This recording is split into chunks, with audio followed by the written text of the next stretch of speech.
ঘুম থেকে উঠে দেখলাম বেলা গড়িয়ে গেছে। বাড়িটা নিস্তব্ধ, বোধহয় সকলে ভাত ঘুম দিচ্ছে।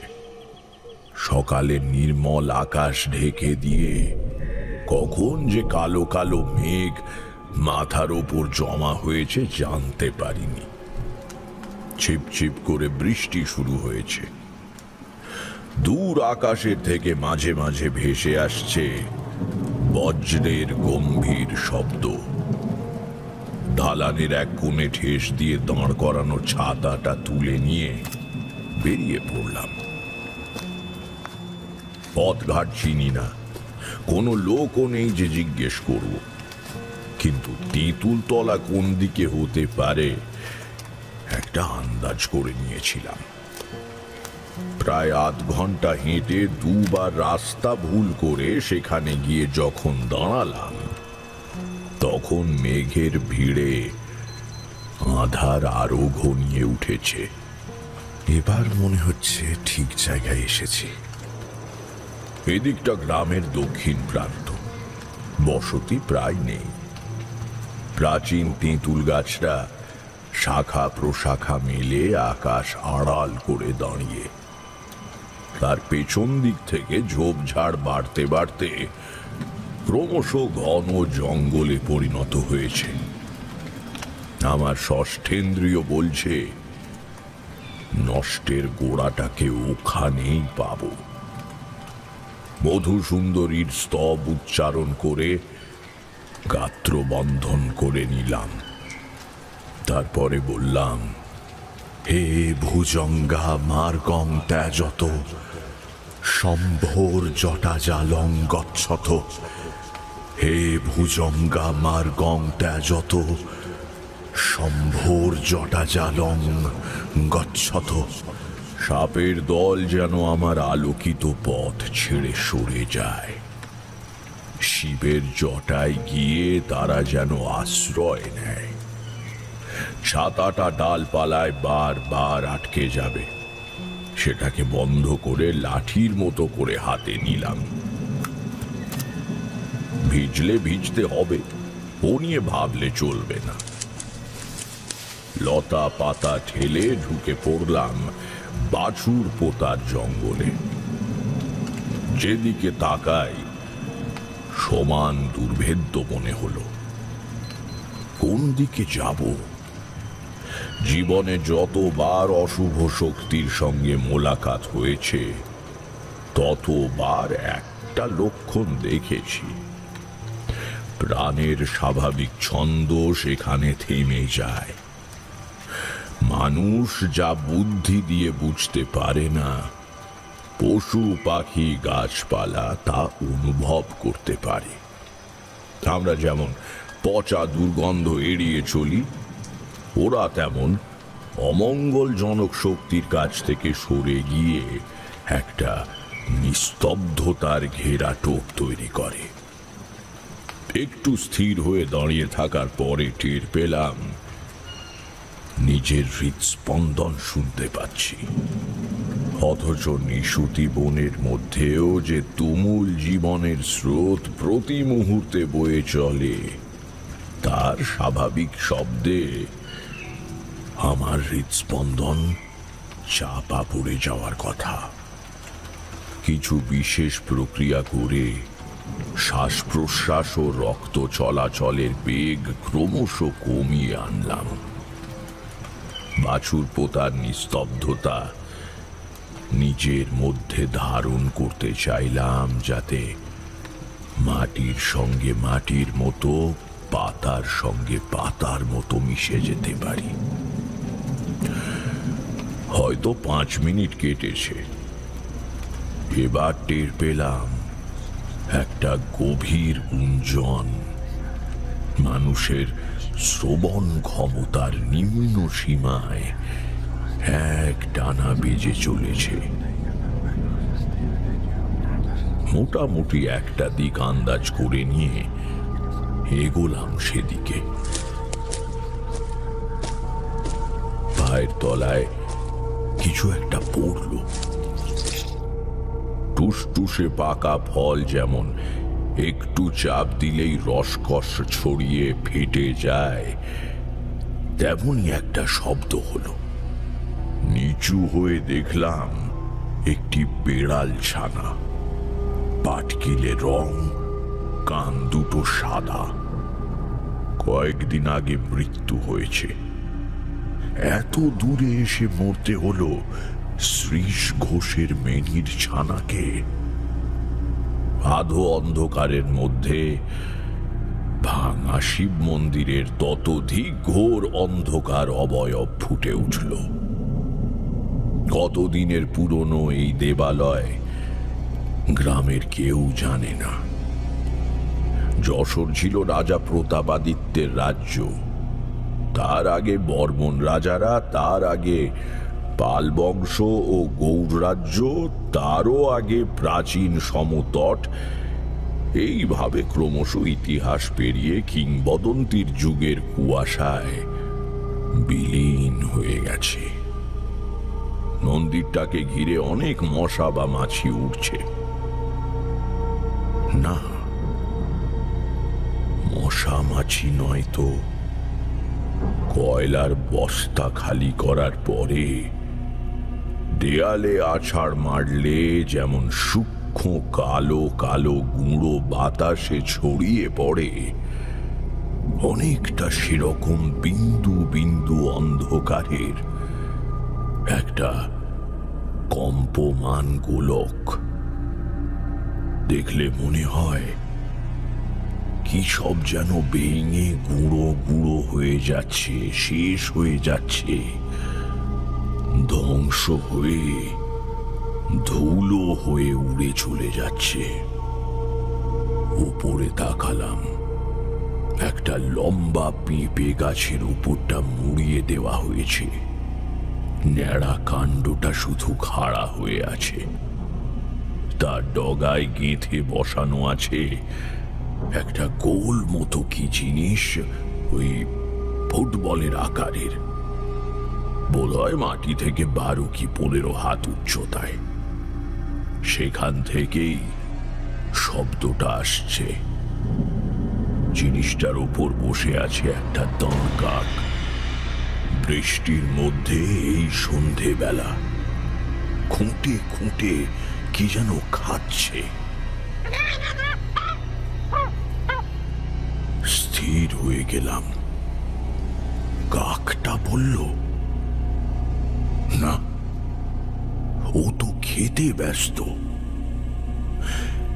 এক দৃষ্টে তাকিয়ে আছি গোল জিনিসটার দিকে। কম আলোতে চোখ ক্রমশ অভ্যস্ত হয়ে যাচ্ছে। ঝাঁকড়া চুল, দুটো কান মাকড়ি লাগানো, নাক, দুটো চোখ, না,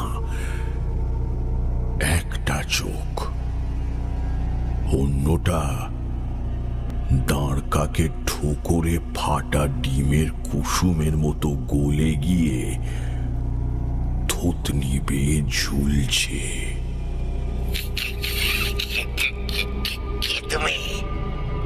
আমি তারানাথ চক্রবর্তী। তুমি কি হরেরাম বাউরি? কুৎসিত আওয়াজ করে কাটা মাথাটা হাসলো।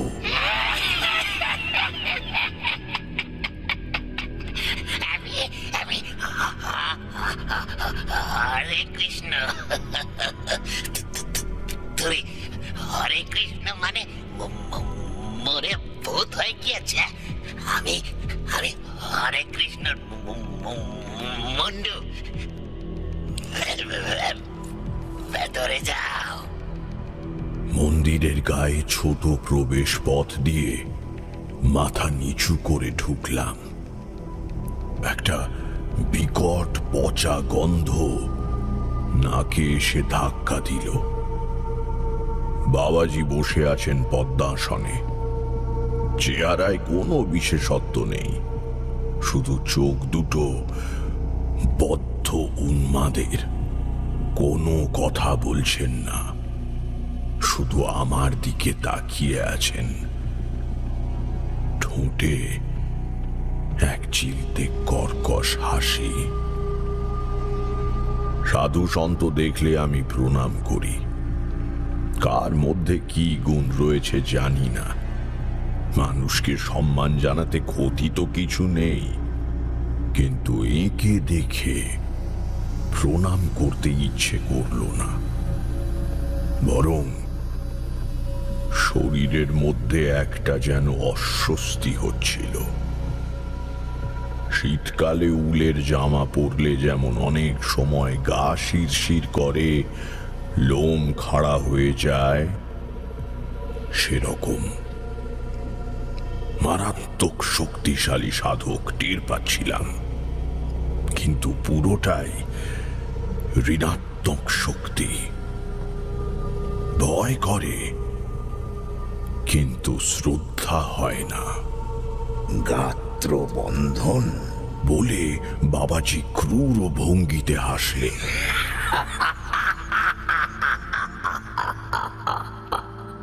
আমি যেন জোরালো চুম্বকের মুখে লোহার টুকরো, কিন্তু গালা দিয়ে মোড়া, তাই টানটা মৃদু টের পাচ্ছি শুধু। মন্ত্র শক্তির আবরণ না থাকলে বোধহয় ঘরে ঢোকা মাত্র তালগোল পাকিয়ে হয়ে পড়ে থাকতাম। বাবাজির পাশে হরেরাম, ধরে হরেরামের কাটা মুন্ডু, কারণ হরেরাম মরে ভূত হয়ে গিয়েছে। কষের কাছ দিয়ে কি একটা আঠালো তরল পদার্থ গড়িয়ে পড়ছে, সম্ভবত পচনজনিত দেহরস। ঠোঁট গুটিয়ে দাঁত বের করে হরেরাম বলল,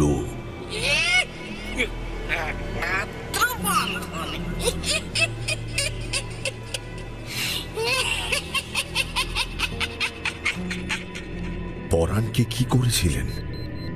দেখিয়েছিলাম। দৃষ্টি ফিরে পেতে চেয়েছিল, তাই দেখিয়েছিলাম। কি দেখিয়েছিলেন? সৃষ্টির ওপারে অন্ধকার, নিয়মের জগতের বাইরে পশুর অর্থচিৎকারে ধ্বনিত গর্জনশীল কম্পমান বিশৃঙ্খলা। জীবন নেই, মৃত্যু নেই, কোনো কিছুর কোনো অর্থ নেই, আছে শুধু মাংসপিণ্ড। এই উপলব্ধি। ঈশ্বর নেই? তোদের ক্ষুদ্র চেতনায় আছে। চেতনার দেওয়াল ভেঙে দিলে আছে শুধু অনন্তকাল রাত্রি, যার মধ্যে মাংসপিণ্ড, মাংসপিণ্ডর পেছনে ছুটছে আত্মসাৎ বা ধর্ষণ করার তাগিদে। সেই বোধ সহ্য করতে না পারলে কি হয় দেখবি। এই দেখ। বাবাজির হাতে একটা নেংটি ইঁদুর। কোত্থেকে ধরলেন ঠিক দেখতে পেলাম না। একটা আঙুল দিয়ে তার মাথাটা একটু ছুঁয়ে দিয়ে মাটিতে বসিয়ে দিলেন। ছটফট করতে করতে ইঁদুরটা হঠাৎ স্থির হয়ে গেল। বিস্ফারিত চোখে অবাক হয়ে যেন কি দেখছে। তারপর হঠাৎ আধ পাক খেয়ে হিংস্র ভঙ্গিতে নিজের লেজটা কামড়ে ধরল। না, শুধু কামড়ে ধরল না, সেটা খেতে শুরু করলো। কি যেন একটা অনিবার্য আকুলতা নিয়ে নিজের লেজটা ছিঁড়ে ছিঁড়ে খেয়ে ফেলছে। রক্ত ঝরছে, কিন্তু ভ্রুক্ষেপ নেই। নিজেকে খেতে তাকে হবেই। লেজ শেষ করে পেছনের একটা পা চিবোতে শুরু করলো। যন্ত্রণায় বেঁকে বেঁকে উঠছে, তবুও খেয়ে চলেছে। পেছনের দুটো পাই যখন খাওয়া হয়ে গেছে, তখন অতি কষ্টে বেঁকে চুড়ে তলপেটের দিক থেকে খেতে খেতে কিছুক্ষণের মধ্যে একটা বিকৃত রক্তাক্ত মাংসের দলায় পরিণত হয়ে ধীরে ধীরে স্থির হয়ে গেল। তখনও তার মৃত চোখ দুটো কোনো এক বিভীষিকার দিকে তাকিয়ে বিস্ফারিত হয়ে আছে। তুইও দেখ, হায় হায়, দেখিয়ে দে। বাবাজি হাত বাড়ালেন আমার দিকে। ছিটকে পেছন দিকে সরে এলাম। বমি করার মতো শব্দ করে বাবাজি অট্টহাস্য করলেন।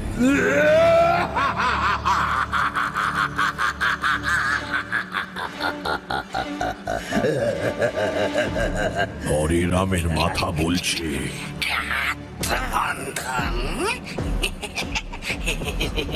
ভয়ের কি আছে? মৃত্যু নেই বললাম না? মাংসের তো জীবনই নেই, তার আবার মরণ কিসের? স্মৃতি ছাঁচে, স্বপ্নের ছাঁচে ফেললেই নতুন। এই গ্রামে যেমন করছি, টাটকা স্বপ্ন, বাসি স্বপ্ন, মাটির অনেক গভীরে পোঁতা হাজার হাজার বছরের পুরনো মরার মাথার স্বপ্ন। মাটি সব খায়, মাটি আবার উগরে দেয়। যেমন এই দেখ। বাবাজি হাঁ করলেন। একটা আঙুল মুখের মধ্যে ঢুকিয়ে দিলেন, তারপরে আর একটা আঙুল, তারপরে বাকিগুলো, তারপরে কবজি অবধি, তারপর ধীরে ধীরে পুরো হাতটা কনুই অবধি। বেলুন ফোলালে যেমন হয় তেমন ভাবে বাবাজির নিচে চোয়ালটা নামতে নামতে নাভি অবধি নেমে এসেছে। নেড়ে চেড়ে পেটের মধ্যে কি যেন হাতড়ে হাতড়ে দেখছেন। তারপরে কিছু একটা ধরে পেট থেকে টেনে বের করে আনতে লাগলেন।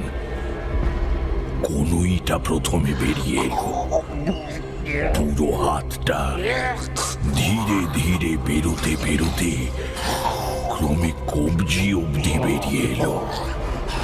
এবার আঙুলগুলো বেরোচ্ছে। আঙুলের ডগায় একটা সরু লম্বা রোমশ কিছু ধরা, পাটকিলে রঙের।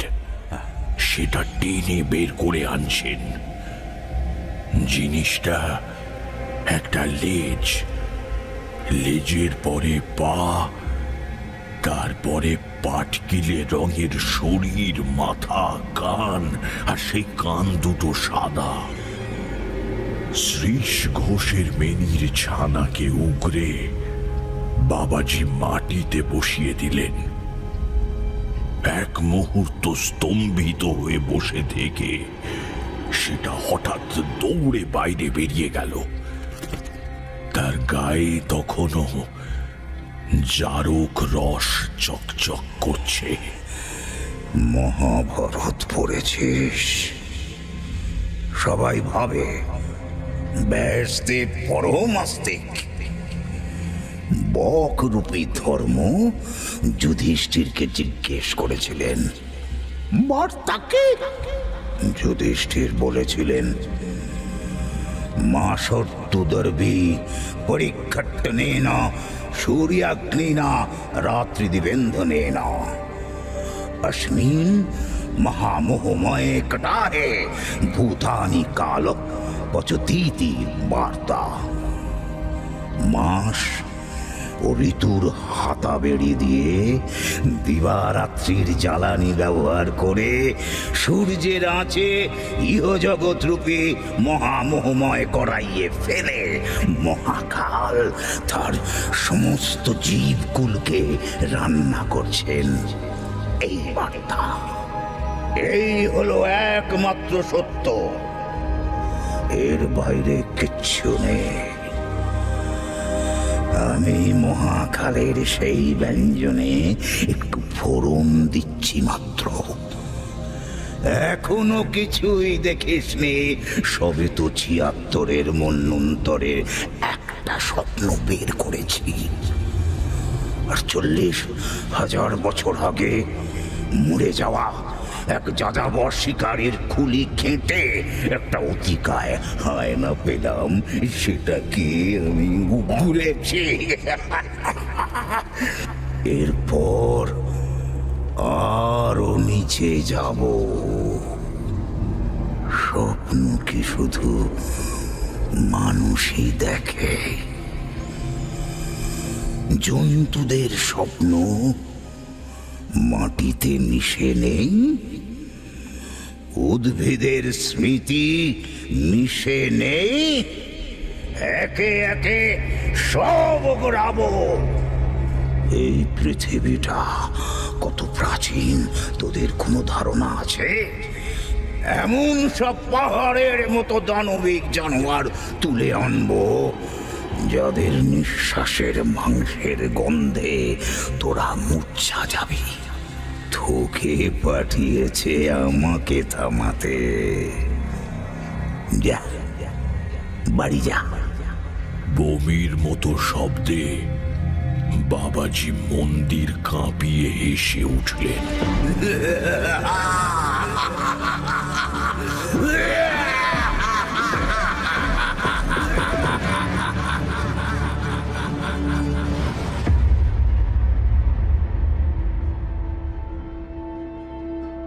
কাউকে কিছু বললাম না। কি বা বলবো, কেই বা বুঝবে? বেচারীরা ক্ষুদ্র বুদ্ধি দিয়ে আমাকে পরিত্রাতা ভেবেছে, কিন্তু আমি তো ওদের মতোই আর একটা মাংস পিণ্ড মাত্র। হয় কাউকে খাবো, নয় আমাকে কেউ খাবে। গুঁড়ো গুঁড়ো হয়ে মিশে যাব, দলা পাকিয়ে পাকিয়ে ফিরে আসব। এভাবেই কড়াইয়ের মধ্যে অনন্তকাল ভাজা ভাজা হতে থাকব। এর থেকে কে কাকে বাঁচায়? সারা রাত ঘুমোতে পারলাম না।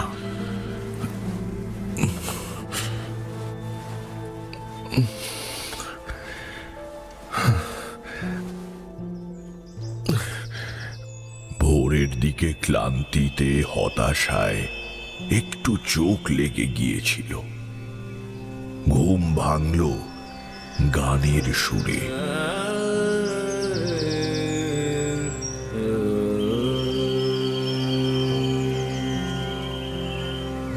साची कहो तुम शाम सुंदर একটু কেমন যেন অদ্ভুত সুরটা। সঙ্গীতে আমার বুৎপত্তি নেই, কিন্তু এরকম সুর শাস্ত্রে গ্রাহ্য বলে মনে হলো না। কণ্ঠস্বর যেন একটু চেনা চেনা লাগছে, কিন্তু কোথায় কবে শুনেছি কিছুতেই মনে করতে পারলাম না। আবছা মনে হলো এই স্বরের সঙ্গে আমার কোনো ভালো স্মৃতির অনুষঙ্গ আছে।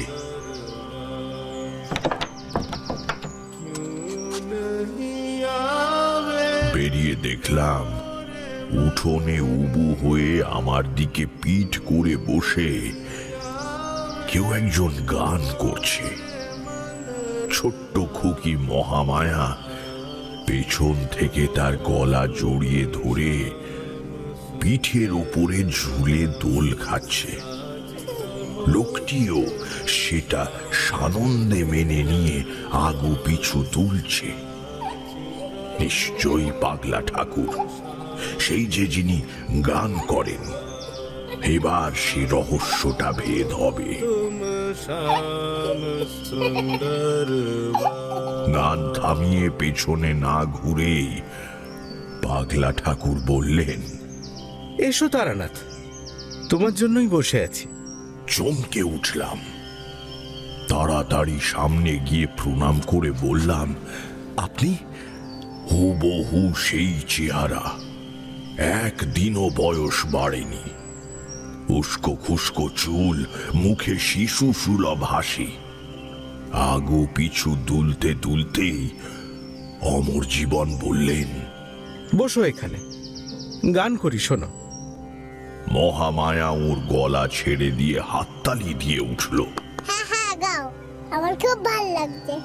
रब सो नेह लगाओ रे मनवा, रब सो नेह लगाओ रे मनवा, दूजो नाही शरणवा, दूजो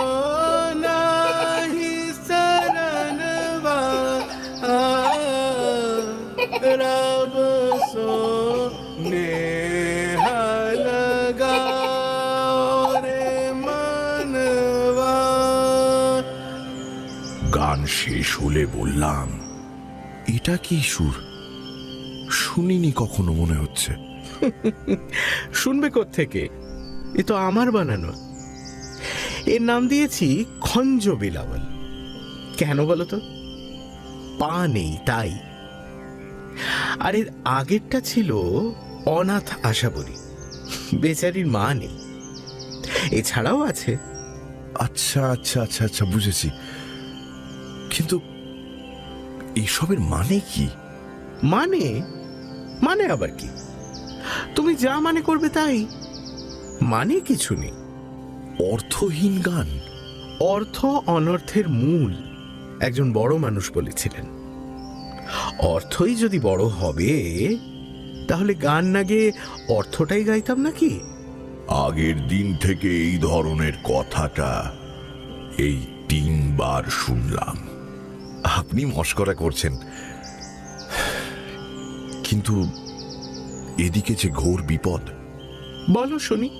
আগাগোড়া বললাম, কিন্তু ওকে খুব একটা চিন্তিত বলে মনে হলো না। মিষ্টি হেসে বললেন, ভাস্কর দত্তের ছেলের ওই অবস্থা হয়েছিল প্রয়াগের মেলায় হারিয়ে গিয়ে। বাবাকে খুঁজে পাচ্ছে না, সে কি কান্না! তার কাছে তখন কোনো কিছুর কোনো মানে নেই। শর্করা মণ্ড দিচ্ছি, খাবে না। জবের লাড়ু দিচ্ছি, খাবে না। ওর কাছে তখন জগৎ অন্ধকার হয়ে গেছে। শেষে খুঁজে খুঁজে তার বাবাকে বের করে কোলে তুলে দিলাম, তবে হাঁপ ছেড়ে বাঁচল। একটু পরে দেখি বাবার কাঁধে মাথা দিয়ে শান্ত হয়ে ঘুমিয়ে পড়েছে। এই লোকটারও সেই অবস্থা।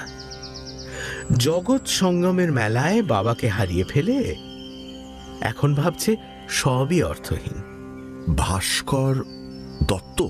না না, ভাস্কর দত্ত, শ্রেষ্ঠী ভাস্কর দত্ত। কবেকার কথা বলছেন বলুন তো? ও তাই তো, তুমি তো জানবে না। সে হলো গিয়ে মানে তোমার জন্মের কিছু আগের ব্যাপার। তাহলে আমি এখন কি করব? একটু ভূত ভৈরব শোনো বরং। ওর গানই দত্তেরি, এই গানের কি ব্যবস্থা হবে? আপনি আমাকে নিয়ে এসেছেন, আপনিই বলে দিন। ও মা, এখনো বুঝতে পারোনি? তুমি তো হে দেখছি একেবারে তৃতীয় সুর ষষ্ঠ সুর। কেন, কাল মহামায়া দিদি তোমাকে বলে দেয়নি? আচ্ছা রসো, আমি দেখিয়ে দিচ্ছি। বলে আমার কপালে ঠিক মাঝখানে আলতো করে ছুঁয়ে দিলেন। এক মুহূর্তে কোথায় পড়ে রইল সুবুদ্ধিপুর গ্রাম, কোথায় যশোর জেলা, হিমাচল থেকে বঙ্গোপসাগর অবধি বিস্তৃত শস্য শ্যামলা বাংলা, এ পৃথিবীর নীল গোলক। হঠাৎ সব উধাও হয়ে গেল।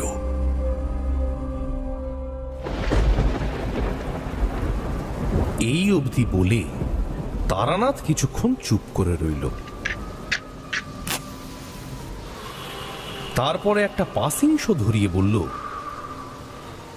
কাব্যে আমার কোনো প্রতিভা নেই, থাকলেও সে অভিজ্ঞতা হয়তো ভাষায় প্রকাশ করতে পারতাম না।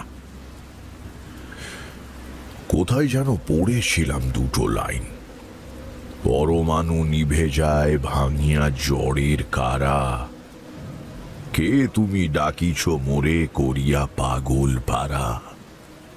ধারালো মস্তিষ্কের খুব অহংকার মানুষের।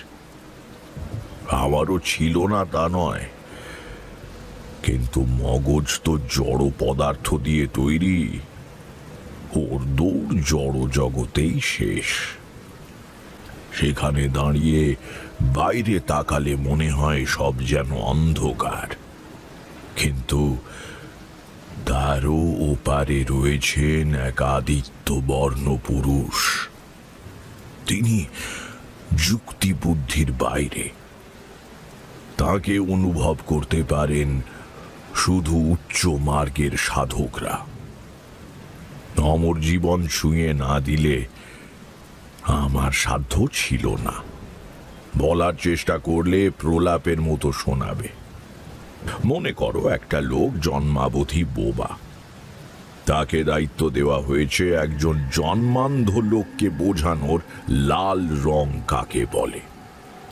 সেই রকম অবস্থা হবে অনেকটা।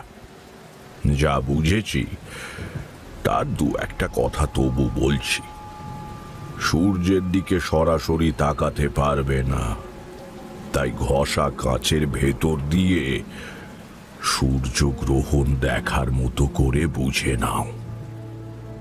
এই মহাবিশ্বে জ্বলন্ত গ্রহ নক্ষত্র নীহারিকার ফাঁকে ফাঁকে বড় বড় ঘোর কালো গহ্বর আছে। অজগর হরিণকে সম্মোহিত করে মুখের মধ্যে টেনে নেয়। জানো তো, এই গর্তগুলো যেন অজগর, আর গ্রহ নক্ষত্র নীহারিকা পুঞ্জ হলো তাদের শিকার। সেই ভয়ঙ্কর টান এড়াতে না পেরে ঘুরতে ঘুরতে এরা গিয়ে গহ্বরের মধ্যে ঢুকে রসাতলে চলে যায়, কিন্তু ধ্বংস হয় না, কারণ ধ্বংস বলে কিচ্ছু নেই। কালো গহ্বরের উল্টো পিঠটা সাদা, সেখান দিয়ে ক্রমাগত বস্তু উদ্গীরণ হচ্ছে, কিন্তু সে আর এক ব্রহ্মাণ্ডে। এইভাবেই চলতে থাকে। তোমরা বিজ্ঞান পড়া ছোকরা ভাববে বুড়োর বুঝি আজকাল শুধু সিগারেটের ধোঁয়ায় নেশা হয় না, কিন্তু এ আমার নিজের চোখে দেখা। যা দেখেছি তাই বলছি, এর বেশি আমার হাতে নেই। হয়তো ভবিষ্যতের বিজ্ঞানের বইয়ে এসব কথা লিখবে। আর বুঝলাম, আমরা যাকে বস্তু বলি তার বাইরে আরো বহু গুণ বেশি বস্তু আছে যা আমরা দেখতে পাই না, ছুঁতেও পারি না, আছে বলেই জানি না। আলোর সঙ্গে তার কোনো কারবার নেই, তাই সে হলো অন্ধকার বস্তু। তোমাদের বিজ্ঞান এর হদিশ জানে না। আমরা যেমন নাম দিই, এই বস্তু তেমন চেহারা নেয়। যেমন তুমি, আমি, টেবিল, চেয়ার, আমার উঠোনে টিউবওয়েল, উত্তর ভাদ্রপদ নীহারিকা, খঞ্জ বিলাবল, খোকির রান্নাবাটি, কিশোরীর মাথার পোকা, অথবা ও পাড়ার চৌধুরীদের ল্যাংড়া কুকুরটা। শিব মন্দিরের বাবাজির কথাগুলো অতি সূক্ষ্ম ছলনা। হুবহু সত্যের ছদ্মবেশ ধরে এসে লক্ষণের গণ্ডির বাইরে দাঁড়িয়ে হাতছানি দিয়ে ডাকতে থাকা রাক্ষসী মিথ্যা। কিন্তু এই তুরীয় চেতনার মধ্যে মাথাটা ভিজে ভিজে লাগে কেন? এ কথা তো উপনিষদে লেখেনি। একটু একটু করে ঘোর কেটে যেতে দেখি গোলা ঘরে পিঠ ঠেকিয়ে বসে আছি। ছোট বউটি আমার মাথায় থেবড়ে থেবড়ে জল দিচ্ছে আর বলছে, ঠাকুর মশাই, ও ঠাকুর মশাই, ও যে রোদটা উঠেছে আজ সকাল থেকে, ঘুরে গেলে মাথার আর দোষ কি?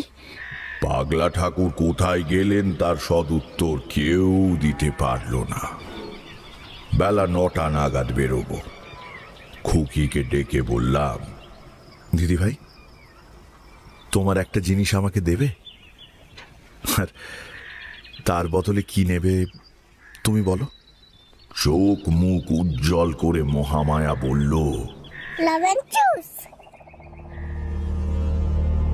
মেঘ নেই, ভরপুর রোদ্দুর, তবু বাছুর পোতার জঙ্গলের অন্ধকার ও দমবন্ধ অবস্থার খুব পরিবর্তন হয়নি। হরে কৃষ্ণর না, হরে কৃষ্ণর মুন্ডুর অন্য চোখটাও কাকের পেটে গেছে। নজরদারি করতে না পারলে ওকে শুলে চড়িয়ে রেখে কি লাভ বাবাজি জানেন। মন্দিরে ঢুকলাম। বোধহয় অতিরিক্ত গঞ্জিকা সেবন করে বাবাজির চোখ দুটো আজ টকটকে লাল, মেজাজ আরো রুক্ষ। হরে রামের মুন্ডুর চোখ বন্ধ। কাটা মুন্ডু কি ঘুমোতে পারে? ফের এসেছিস কি মনে করে? আপনি ঠিক বলেননি, শুধু মাংসপিণ্ড নয়। বলিস কি? তোর কি বিমুখ কেন হয়ে গেল নাকি রে? হরে রামের মুন্ডু ঘুমোয়নি। হঠাৎ চোখ মেলে তাকিয়ে বলল, যা মনে করেন। বাচারম্ভ নং বিকারো নাম ও ধেয়ং বৃত্তিকেত্তেভ সত্যম। যে যা নাম দেয়, বস্তু জগতের আকার বিকার সেই মতো ঘটে। দেবতা বললে দেবতা, মাংস বললে মাংস। রতনে রতন চেনে, কিন্তু শুয়োরের চোখ শুধু বিষ্ঠার দিকে। কি বললি তুই? তোকে আমি যেমন আমি এটার নাম দিয়েছি ব্রহ্মাস্ত্র। পকেট থেকে খুকির ঘাসের গিঁটটা বের করে ছুঁড়ে মারলাম। বাবাজি দুই চোখের ঠিক মাঝখানে গিয়ে লাগলো। এক ঝটকায় বাবাজির ঘাড়টা পেছন দিকে হেলে গেল, চোখের তারা গেল উল্টে। সমস্ত শরীরটা থরথর করে কাঁপতে কাঁপতে ধীরে ধীরে স্থির হয়ে এলো। শিবনেত্র অবস্থায় বাবাজি স্তম্ভিত হয়ে রইলেন।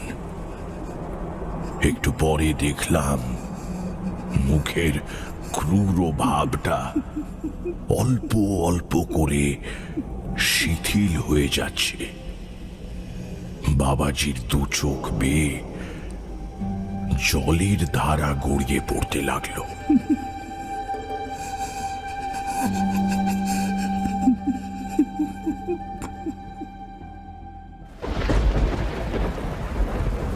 ফেরার পথে অশ্বত্থ গাছতলার দোকান থেকে খুকির জন্য এক রাশ জিনিস কিনলাম। পরের দিন যখন অপার ভদ্রার ঘাট থেকে নৌকোয় উঠব বলে বেরোচ্ছি, দেখি লবেন চুষ মুখে পুরে মহামায়া উঠোনে চুকিতকিত খেলে বেড়াচ্ছে। কিশোরী অশ্বিনী মাতু পাগলির কৃপায় কিছুটা থট রিডিং শিখেছিলাম, বুঝলে। যৌবনকালে অনেকটা শক্তি নষ্ট করে ফেলেছি নিজেরই দোষে। তবু যেটুকু আছে তা দিয়ে কয়েকটা কথা টের পাই। যেমন এখন বুঝতে পারছি কিশোরী কি ভাবছে। কিশোরী অবাক হয়ে বলল, সত্যি বুঝতে পারছেন? বলুন দেখি। ভাবছো ঘাসের গিঁটের খোঁচা খেয়ে বাবাজির ভোল পাল্টে গেল কি করে?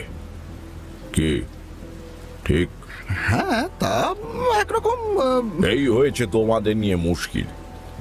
সব কিছু বলে দিতে হবে, নইলে তোমরা জিজ্ঞেস করতেই থাকবে।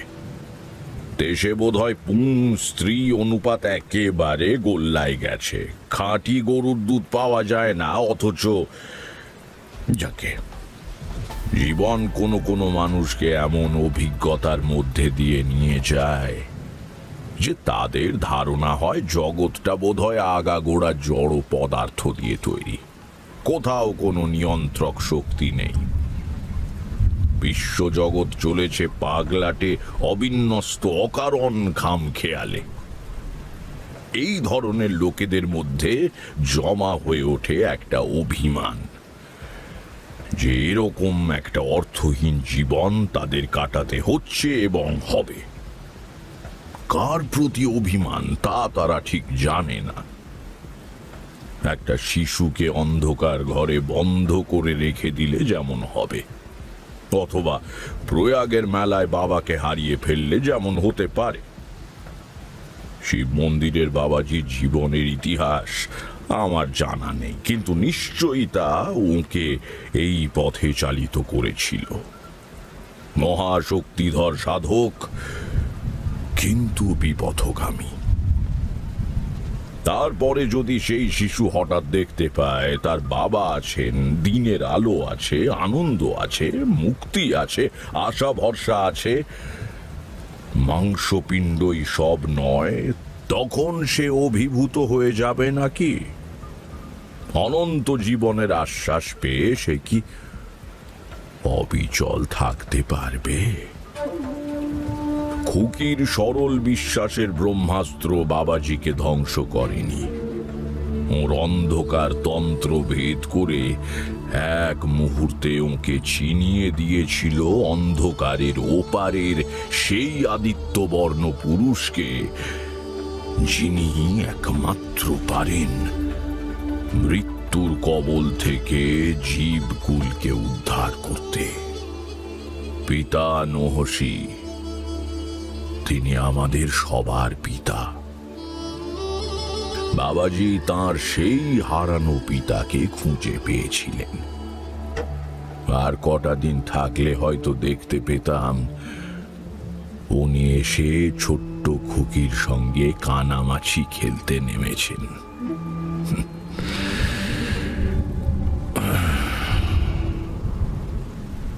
অনেক রাত হলো, বাড়ি যাও তোমরা।